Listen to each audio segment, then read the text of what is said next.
This is straight from a K-drama scene.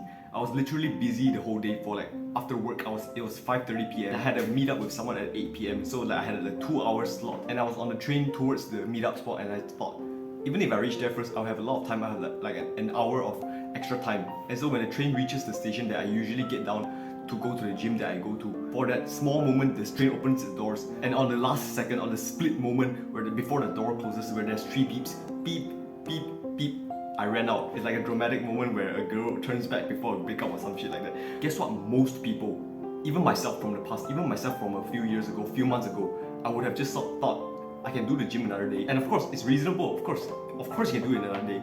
There's nothing stopping you from doing it. There's nothing telling you you must do that today. And it's just beautiful and magical how you can just wire your brain differently throughout long periods of time, so that the thoughts that occur in your brain is actually just naturally pushing you to go to the right directions. Now let me get into the nitty-gritty, and let me get into the details of this. What's actually happening in your brain 24/7 at every moment? There's actually this self-talk happening inside of your brain. Maybe it's the egotistical self-talking in your brain. Maybe it's the one that seeks pleasure. Maybe it's someone that wants pride. Maybe it's someone that wants to be moral, ethical, someone that's creative. And all of these infinite amount of different voices, they say something in your mind every single time. Every single time you make a decision, you think about something, every thought that pops in your mind. And guess who's the one that actually makes the final decision? You. Every time you do something that is not aligned to your true purpose, every time you do something that makes you respect yourself less, you'll feel shameful, you'll feel guilt. You think no one is actually caring. This does not have a big effect. No one's watching you.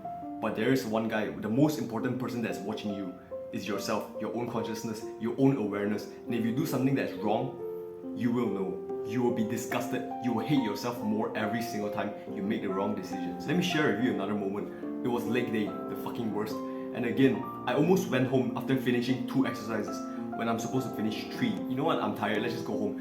And when I was looking at the car ride, it was so fucking expensive. And it felt like God was giving me a second chance. A second chance for me to prove to myself that I'm not a pussy, that I'm someone that respects my own decisions. And I literally sat on some stairs in the mall, like actually debating with all of these voices in my head like a crazy schizophrenic idiot. And the final decision is I went back to the gym to finish my 3rd exercise. Even though my legs were pushed to the absolute limit, even though I'm so fucking hungry that day, even though I can't even walk, I surpassed all of those voices in my head.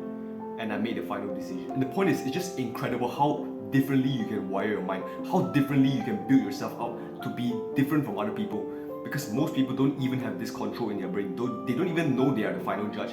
They don't even know they can make that final decision. They just follow everything these voices says in your head. And so if these voices are not your true conscious self, if these voices are just your desires, your insecurities, they're these stuff that you don't actually want to listen to, if they make the decision for you, what will happen to your life? What do you think will happen? What do you think will happen to your country if the judge makes the worst decision ever?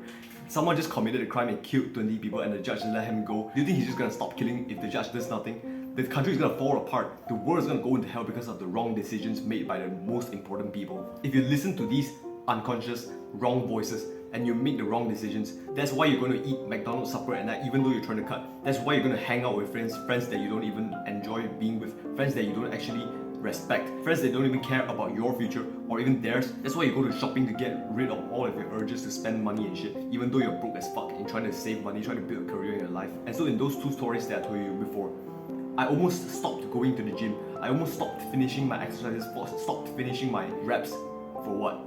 For extra moments of laziness, for more time to go home to play games that I don't even enjoy. And so the realistic solution that I'm going to give you is to go from this state of not even realizing that you can make the final decisions, and those final decisions actually affect your life, actually make you change the way you view yourself, how much you respect yourself, how much you actually like living your life. Go from that state into the state of realizing that you can take control.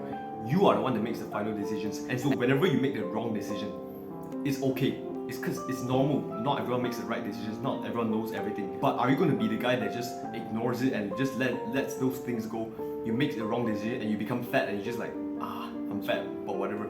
Or are you going to become the guy that becomes fat and then you just realize, shit, I must do something about this, because this fatness comes from my own laziness, from my own inability to control my diet and all that shit. If you know you made the wrong final decision, at least you're accountable for it. At least you are responsible and you are able to change your life after that. And I know it sounds quite simple, but just that step of talking to all of these voices and making the final decisions is just so powerful. That is how you actually take control of your brain, to get it to help you, not stop you from your goals. If you need help with any of these, if you feel like your brain is actually not on your side for some reason and you don't even know why, if you're interested to be discussing these things with me one-on-one, click the link in the comments below, and I hope we can help each other out together.